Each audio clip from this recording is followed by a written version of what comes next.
Okay, I'm sorry that this is coming to you relatively late. Basically, I couldn't get my microphone to work, which was kind of a pain in the butt. What I'm doing right now is I'm just adjusting the stroke and the color here of what we're going to do because I'm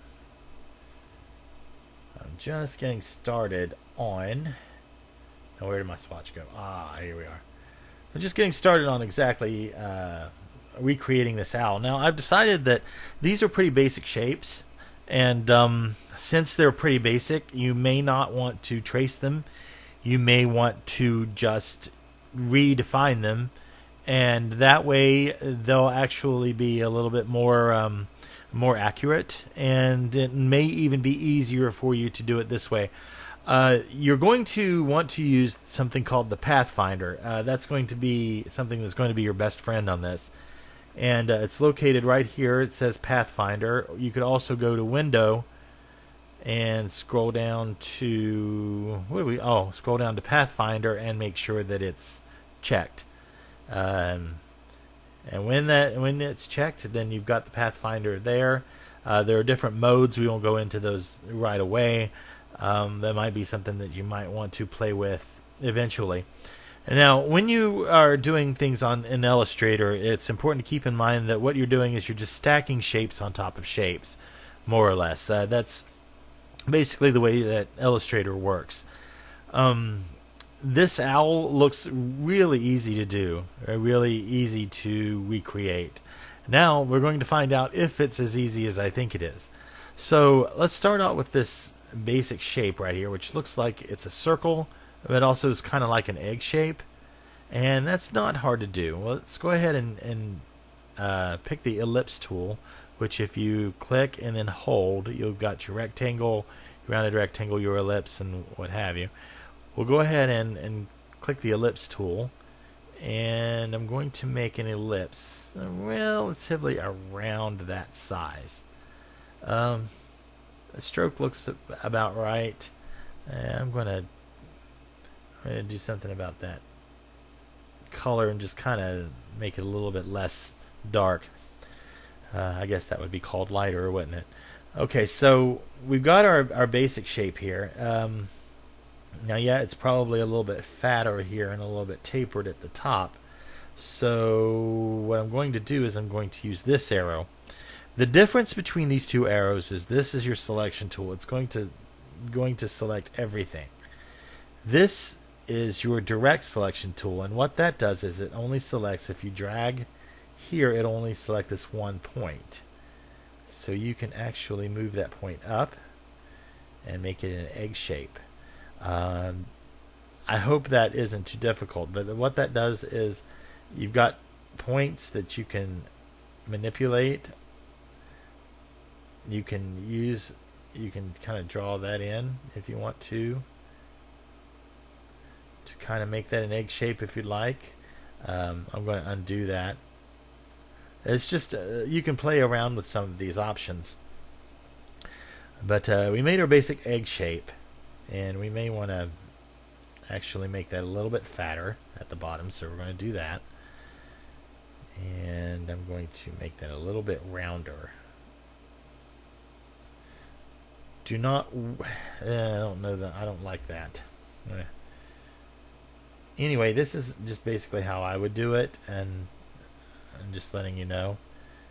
There is no right or wrong answer.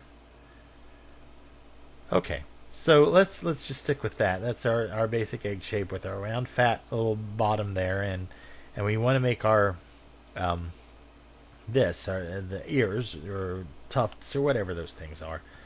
So I'm going to move this down because I need to put another shape there. I'm just going to use an ellipse, and I'm just going to draw an ellipse there. Now what we're doing really is we're going to subtract one shape from another shape. This green line here tells me that that's centered, and if I want to make sure it's centered, I can highlight both of these and click this horizontal align center, and it'll center it up. So now we've got two shapes, right? take your selection tool, not the direct selection tool, but your regular selection tool, drag and include both of these shapes. Then come down to your pathfinder and find the second one over. It's called minus front. Click that, and now you have this basic shape here. What that did, what minus front is remember when I was telling you that what we're doing is we're just stacking shapes on top of shapes. Well, we had the one shape, which was the circle, on top of this other shape, and then when we highlighted them both and then subtracted the front shape, it left us with this shape here. Now it's perfectly what do you call it? It's perfectly symmetrical. The line is very, accurate there. You may want to leave it like that if you want to. I think it's probably okay. Or if you want to stretch it out, let's use our direct selection tool and just kind of stretch all of those, and we'll just move that up a little bit. There we go. The direct selection tool, if you take it and just select one point, you can maneuver that point any way you want. But if you click and drag it, then every point that's underneath it you can manipulate at one time. So it might be something you might want to look into. Okay, so there's our basic shape. It may not be exactly what we have here, but it's relatively similar. So now what we want to do, probably, let's do the eyes now. And we're going to go with our ellipse tool again. And I'm going to hold down my shift key so it'll be perfectly symmetrical. If you don't hold down your shift key and you just drag, it could go anywhere like that. But if you hold down your shift key, that makes it a perfect circle. So now that I have this circle, it's about the same size that we want for the big one, right? Maybe just a little bit more, but not much. And we'll put it right over here. Let's make that another color.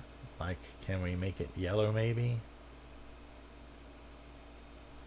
I still have problems even now with color selection, because it's so much different than it is on Photoshop. But okay, let's make it that color, and let's bring the stroke down a little bit to maybe about 5, maybe 6 points. Now, you don't have to draw this again. If you don't want to, you can make a copy. And how you do that is you use your selection tool, you click on your shape, and you hold down the Alt key. And as you hold down the Alt key, you drag, and when you let go, you've got two shapes.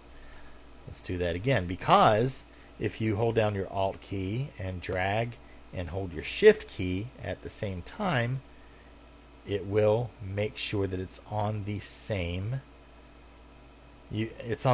horizontal plane. You can't move it like up or down. So it makes it perfectly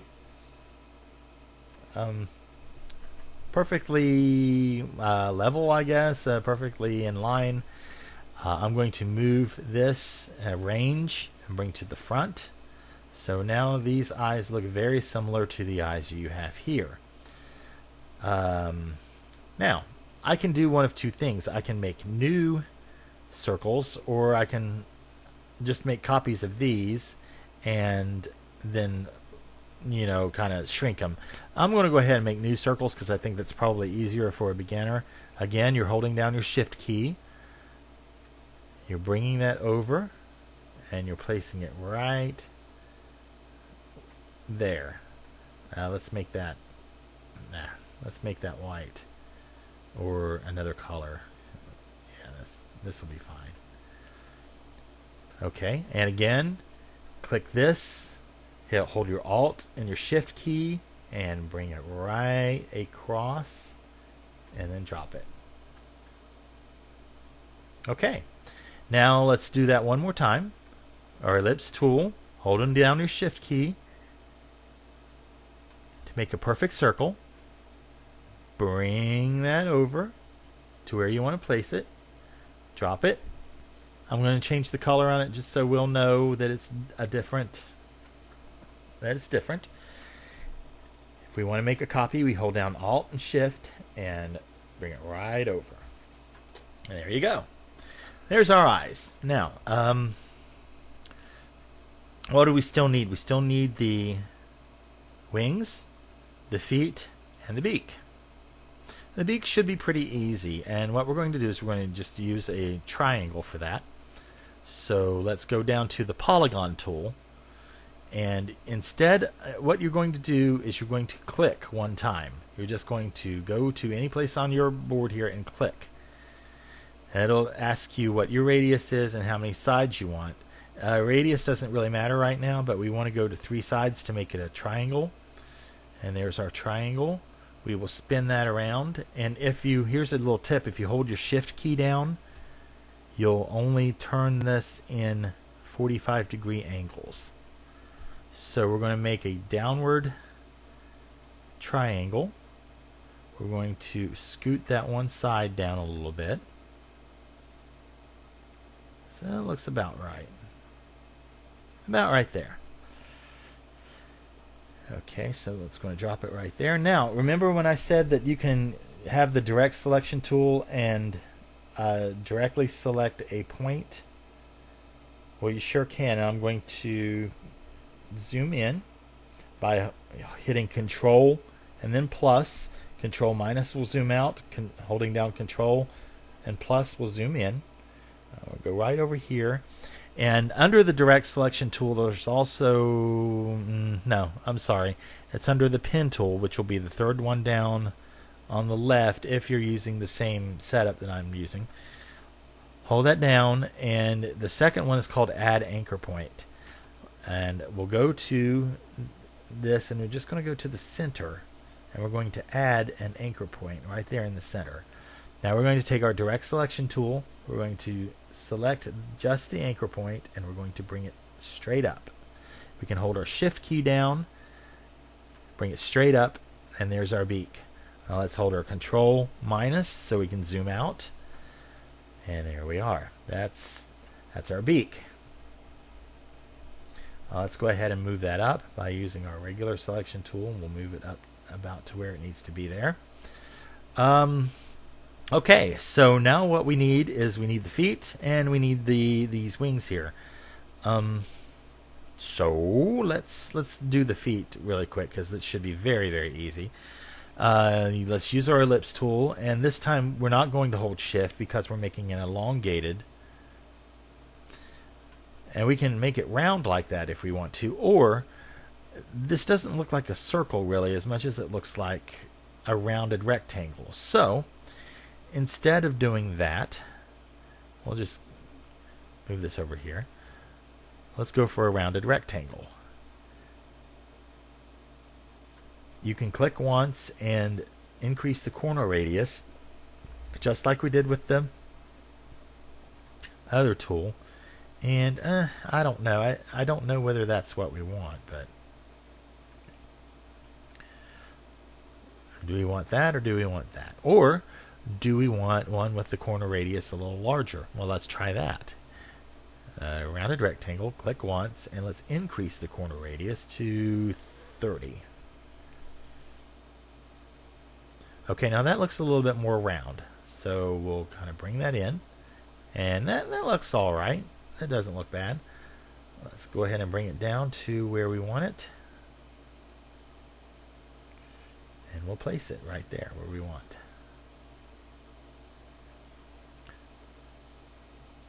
Now remember when I said that you can make duplicates of that, and you can. Hit your Alt key and your Shift, bring it over, and drop. Let's do that one more time. Bring it over and drop, and then we'll just decrease the size of that one.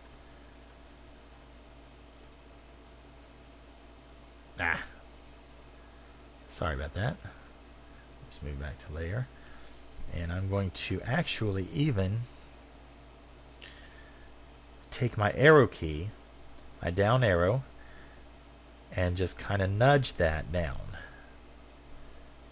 That's not using my mouse. That's just using my down arrow key and just nudging it down, down, down. Now we can hit our Alt, Shift, bring that right there. So now, if we want to nudge it a little bit, I'm not going to use the mouse. I'm just going to use my left arrow key and just nudge it, just a couple of spaces there. All right. So now the only thing we have left is, I guess, the wings here. So how do we do those, or how do you want to do those? Well, tell you what we're going to do. We're going to use the Pathfinder again, I think, and see if we can't get an ellipse. Something like that. Let's just... And when you hit this arrow and you come over to this, if you see on your corner where it has a turny arrow like that, just click it and drag, and you can turn. Now it doesn't look as much like a football as it doesn't have the pointies at the ends, right? But remember, we made pointies before, and the only thing that we had to do with that is to, well, I'll click this, and then I'll click these handles, or not. Maybe that won't work. All right. In that case, maybe we'll just extend.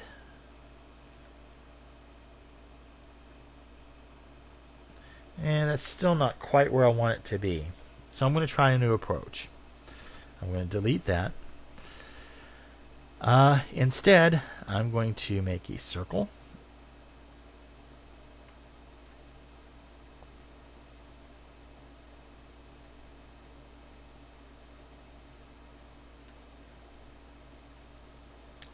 I'm going to put the opacity down just a little bit so I can actually see what I'm doing in comparison to this. So what I want to do is, this circle is fine, except I want to cut out this part. So what I'm going to do is I'm going to Alt click and make a copy of that. So now I've got two copies. Then I'm going to highlight both of them, and instead of using minus front, I'm going to use divide, which is the first of our Pathfinder on the second line. Hit divide.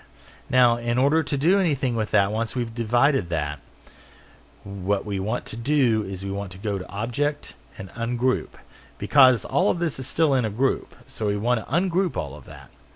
Now we can select each of these individually, and I'm going to select this side and delete it. I'm going to select this side and delete it, and now what I'm left with is this wing. That looks pretty good. I'm going to go ahead and increase the opacity to 100. Let's go ahead and let's give ourselves a stroke. I don't know what happened to the stroke and why we don't have one anymore. I think I got rid of it.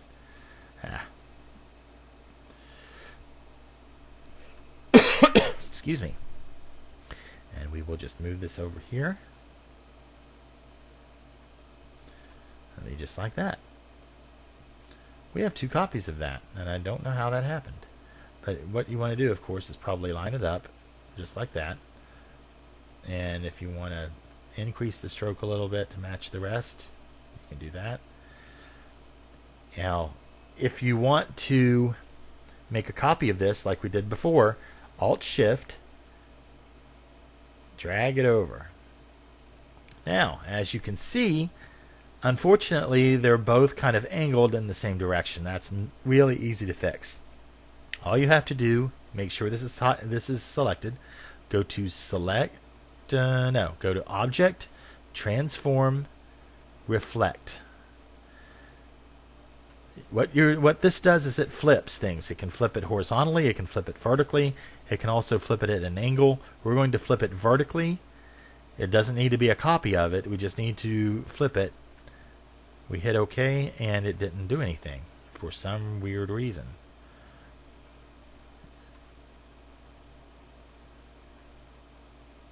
Yes, it did. It did reflect. It was not as noticeable as I thought. So basically, there you go. There's your owl.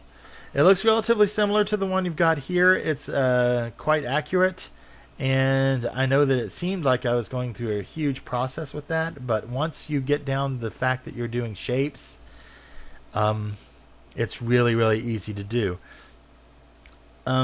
Just think of it as you're making just basic shapes, and you're just doing addition and subtraction.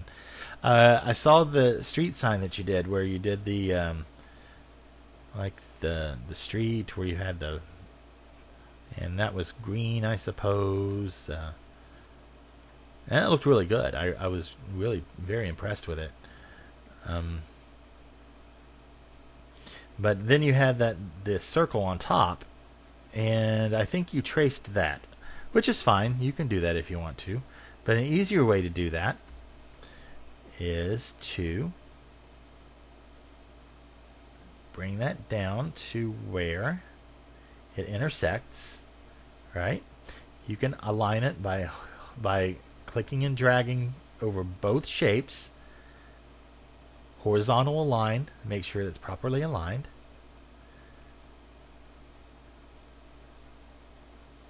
And let's see, what was I going to do with that?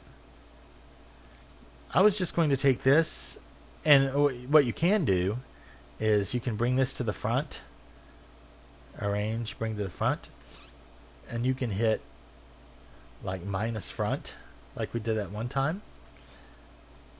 And now you've got a semicircle, but you didn't want to do that. So you could just leave it like that if you wanted to. And then, of course, if you wanted a circle just like this, only smaller, Alt, Shift, and just bring it down, and then just make a smaller one. Make a smaller circle. Put it inside of that one. You can align it horizontally, and you can make this another color. You can make it and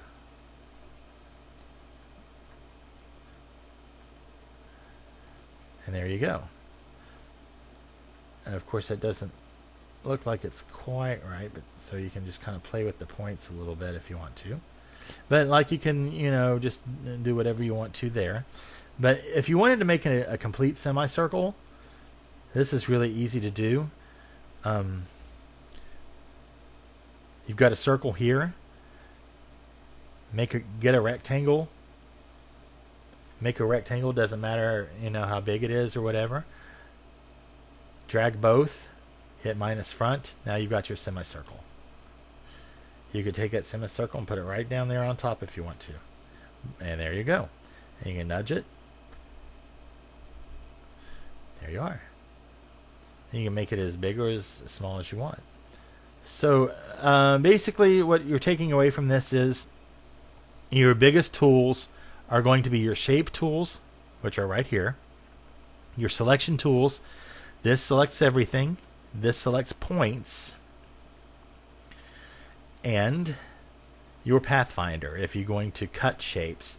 Right now what you should only really concern yourself with, these are all really the only three that I use, is Unite, which if I click both of these and click Unite, it makes it into one shape. We're supposed to. I don't know whether it did or not.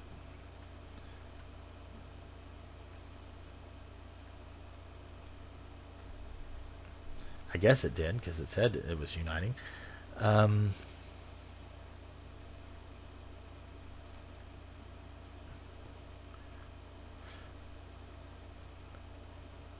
Minus front.